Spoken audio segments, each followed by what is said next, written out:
What is going on, you guys? I've got a great video for you guys today. Something that maybe is a little bit different for you guys that you have not seen on my channel. We're going to be talking all about how to grow your Instagram following and how to generate leads on Instagram as a real estate agent.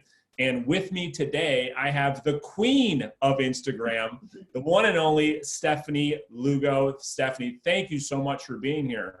Hey, super excited to join you, Brandon. Thanks for having me.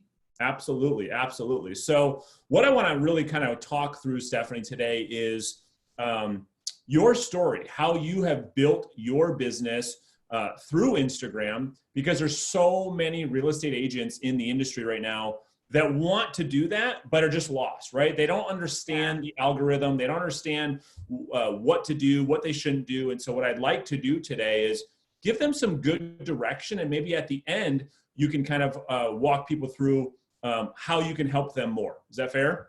Yeah, for sure. So my story starts back in 2015. My background is actually in corporate finance. My husband and I were working the 9 to 5, doing the thing, and we decided that we wanted to strike out on our own and get into real estate.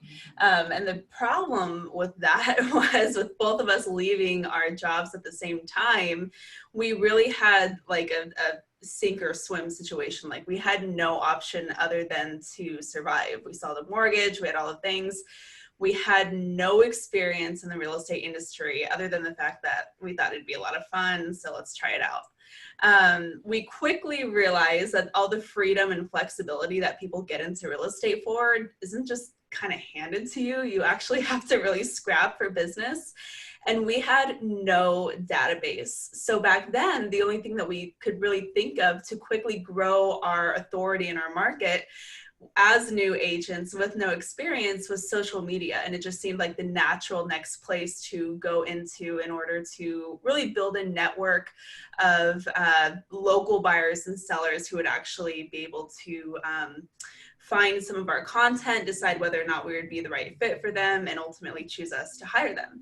Fast forward to today, 5 years later, Instagram is really where we have gone all in. And it's one of our most important drivers of new business. It is one of our largest and easiest lead sources to convert.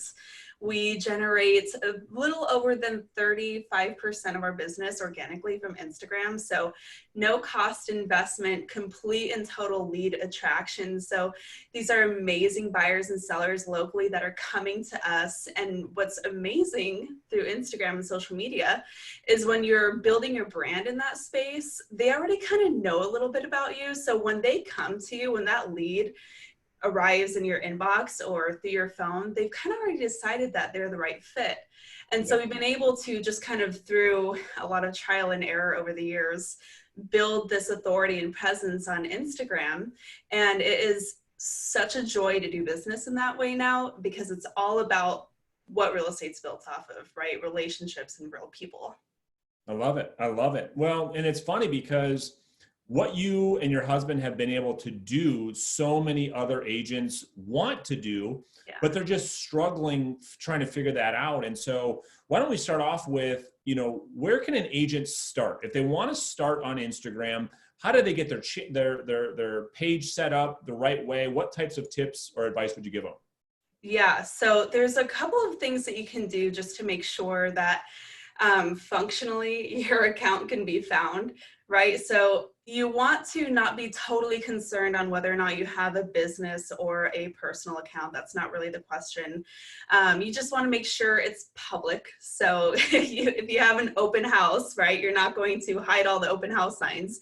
You're going to want to make sure people can find you. So just by having a public profile and having a nice polished Instagram bio, so people very quickly, when they find your account, oftentimes that's the first impression that they have with you as a professional. So you want to make sure that you're very quickly and concisely giving them some details on what to expect when they choose to follow you.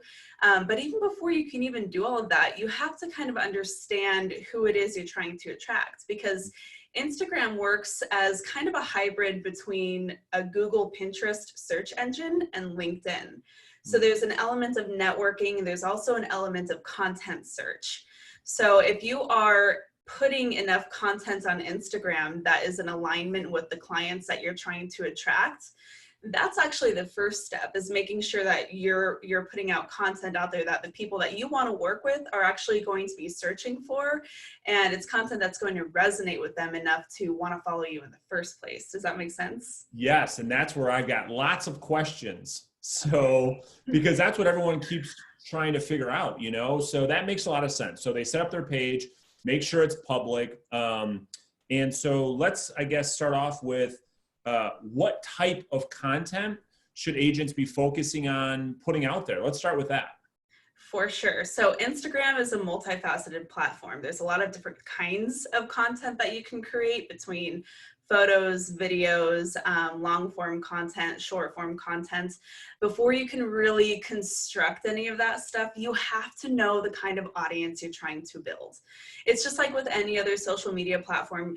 You can either be shouting to the masses, or you can be speaking directly to the people that you're trying to convince to do business with you. And so you have to get very, very clear on what that is. And in branding and marketing, that is considered building out your ideal client avatar. And every other industry does this. And for some reason, real estate agents don't. It's crazy. You are so right. So how do they do, like, can you give, so let's do this. Let's give the audience, which is all real estate agents, because you hit it. Real estate does not do that, because most real estate agents, anybody that's buying or selling a house, they think they're going to go after everybody. So help them understand what you're talking about as far as niching down and creating your ideal client. Right. Yeah. And that's the core issue, because when you try to be the real estate agent for everybody, you're not the real estate agent for anyone. You have to, you have to give your clients a compelling reason to know that they need to choose you over your competition, regardless of how experienced they are or how cool they look, right? Because if you can convey and articulate the fact that you have a solution to an individual's problem, they will choose you every time, regardless of your price point, regardless of your experience level, and regardless of what you're going to charge in commission. Okay, so that's the very first step, is identifying who that person is. And a lot of times real estate agents don't do this because they fall into the scarcity mindset of not wanting to exclude any opportunities. But I promise, once you do that narrow work of trying to speak to a smaller group and niche down, that's when all the profit comes. So the most important thing to do is, number one, you can look at where you're at. So which clients have you been working with in the last 12 months that you've really been enjoying working with? Where is that price point? What kind of homes are they transacting? Where are they, you know, in the demographic, geographic? You want to get really specific on all of those kind of bullet points on paper. And you also want to look at where you want your business to go. So all real estate agents kind of have an idea on whether or not they want to be that authority in luxury real estate, right, or if they're really passionate about working with first-time home buyers. So you want to kind of find where that coincides with the people that you like to work with and the people that you would like to work with in the future. And you want to build kind of an image of who that client is off of those two factors. Got it. Okay. So that makes a ton of sense. Thank you for that, because I think a lot of people struggle. So once an agent has identified their ideal client, their client avatar, they're very clear on who they want to be speaking to, what's a simple, I guess, content strategy they can start to implement, or what type of content really, you know, should they focus on? Yeah, so the beauty of identifying your ideal client is it solves all of the questions that you have around what do you need to say to them. So when you understand your ideal client, you understand what they're interested in, you understand what they are spending their time doing online, you understand what their pain points are, what their desires are, what their biggest struggles are, and then you're just creating content that's going to be in alignment with that. So for me, for example, if I were trying to attract homeowners in an area and I want to attract them in order to list their homes and then help them purchase if they are upgrading into a better neighborhood or a higher price point, like for me, that's a really great ideal client on Instagram. 2 transactions, 1 client, you know, great price points. Yeah. I'm looking at what are the struggles that a homeowner in their situation might have. What do they need to know about a simultaneous buy and sell situation? Where are they spending their time when they're not thinking about real estate? Because remember, only 5% of your network on social media might be actively looking to buy or sell. We can't only speak to that 5%. We still have to appeal to the wider audience. So are they really interested in hanging out in the hot spots in certain parts of town? Do they want to know about local boutiques or bars, nightlife, dining? You really want to get granular on what it is that they're interested in, and then just create content around that. You're creating valuable information that somebody would naturally be searching for, almost like in a Google search. The difference is it's on Instagram in this case, and they're still looking for that content. It might just be a little more passively. Got it. Yeah. No, it makes sense. It makes a lot of sense. So another question that comes up a lot is, so now they're posting content, right? A question is, how often should they be posting on Instagram? I think there's all kinds of answers. Some people say you should post every hour, you should post once a day. What's your thought on, frequency? Yeah, so the algorithms, everybody's heard of the algorithms of social media. Social media platforms typically are going to rank your posts according to a number of factors, and recency is one of them. So you do want to post relatively frequently, but not to the point to where you're burning yourself out or your audience out. So for me, the sweet spot, honestly, is I post once a day to my feed on Instagram. And then so that's 7 days a week. And then I'm popping into the stories on Instagram, which is kind of another channel on the platform. That content goes away after 24 hours. So I'm popping in there multiple times a day just to say hi. It's a little more, it's a bit more passive content strategy in that instance, because it is content that goes away within 24 hours, but anything to the feed, that stays on your profile forever. So you want to make sure that's really good content. You're not posting any more than once a day. That's a quality over quantity situation. You could even post as infrequently as 4 times a week to the feed. And I think that as long as those are really great posts that your ideal client is going to resonate with, that's totally fine. But it's not something necessarily to overthink, as long as you're popping in every other day or so.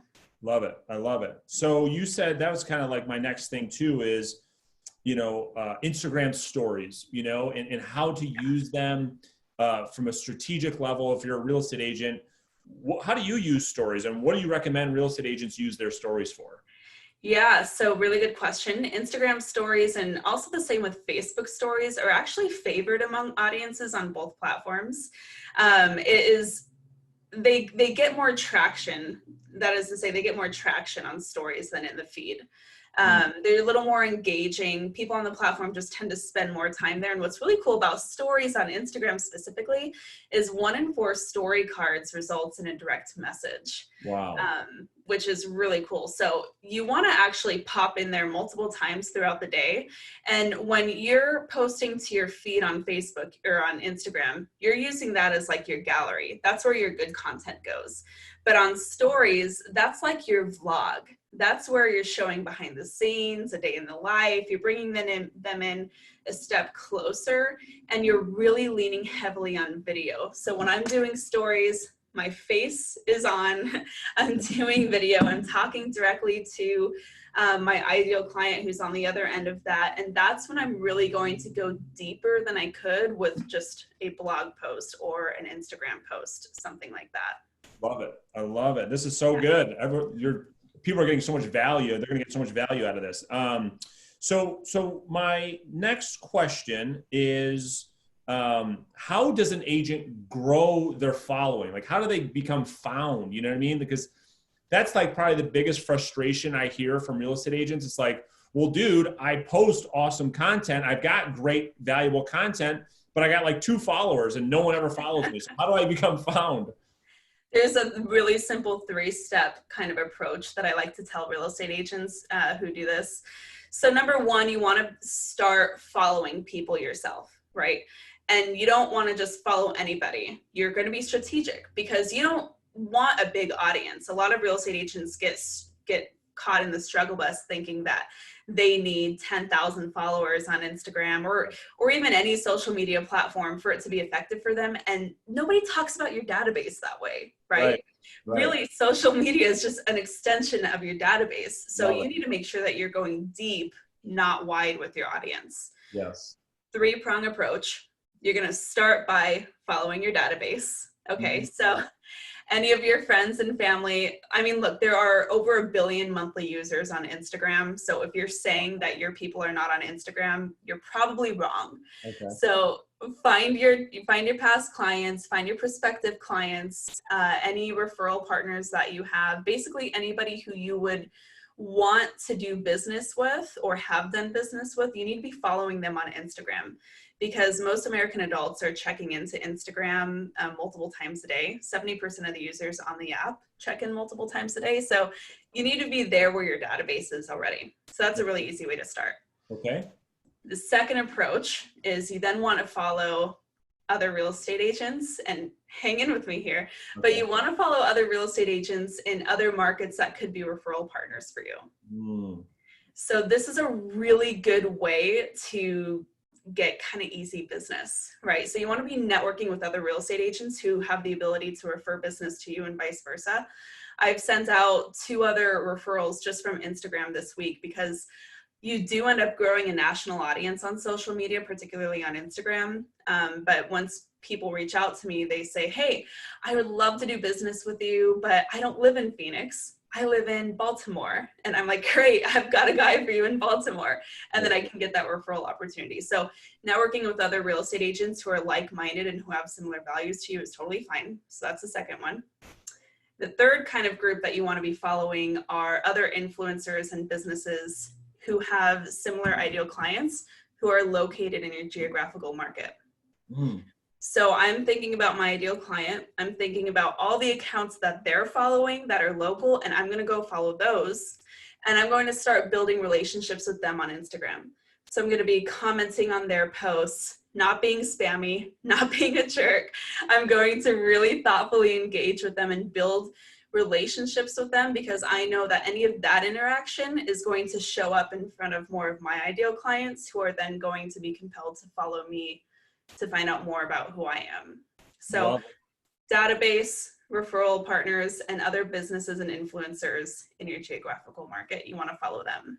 That is amazing. That's amazing. Well, and so I guess how we'll kind of end this interview, is that for any real estate agent, and there's so many in the country that want to learn this strategy, they want to learn how to generate leads on social media, but they can't crack the code. But not you. You've cracked the code. You and your husband are building a nice business through social media, attracting clients, not chasing clients.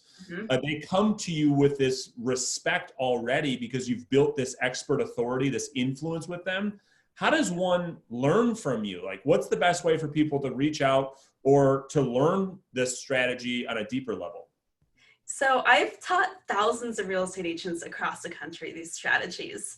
I have a couple of free guides that are a really good place to start. So if somebody wanted to start, if they haven't really figured out a way to make Instagram manageable for them, I have a great free guide that they can check out. And I can give you the link to share with the audience if you'd like, just to kind of get your feet wet. But there's so much more, and you know this, there's so much more than just to posting to social media that makes it effective.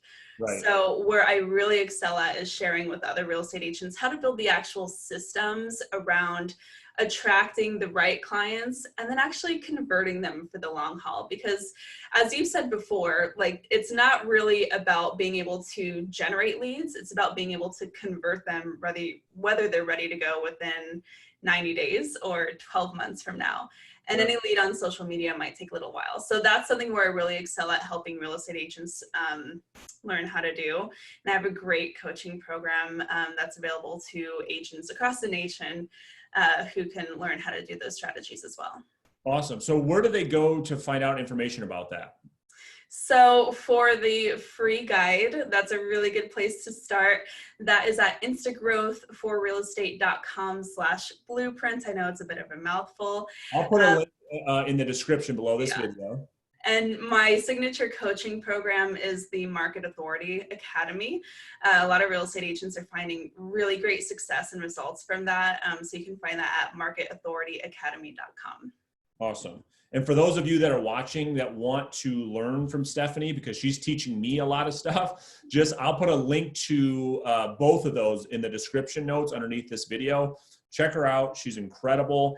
I know that so many agents watching this, listening to this, want to grow on social media. They're just not getting the right advice, the right tactics and strategies to learn how to do that. So go check out Stephanie. Any last pieces of advice for agents, Stephanie, that are frustrated with social media, that put so much time and effort into it, they don't get anything out of it? Any last pieces of advice you could give people? I would say to embrace authenticity. So in today where there is so much competition and so much noise, not only in your geographical market, but on social media in general, your biggest cutting edge is being able to be yourself. It's all about right here, right? Nobody else can be you. So if you really lean into what makes you an amazing real estate agent and you find where that alignment is for the clients that you're trying to attract, and if you can articulate that on social media, you will grow faster than you can even imagine, and you will grow in the right places, which is your bottom line. I love it. That's so good, Stephanie. Well, thank you so much for taking the time to do this. I know you do so much for the real estate industry. We cannot thank you enough. Thanks so much for having me. Really appreciate it. You got it. We'll talk to you soon. Okay. Bye.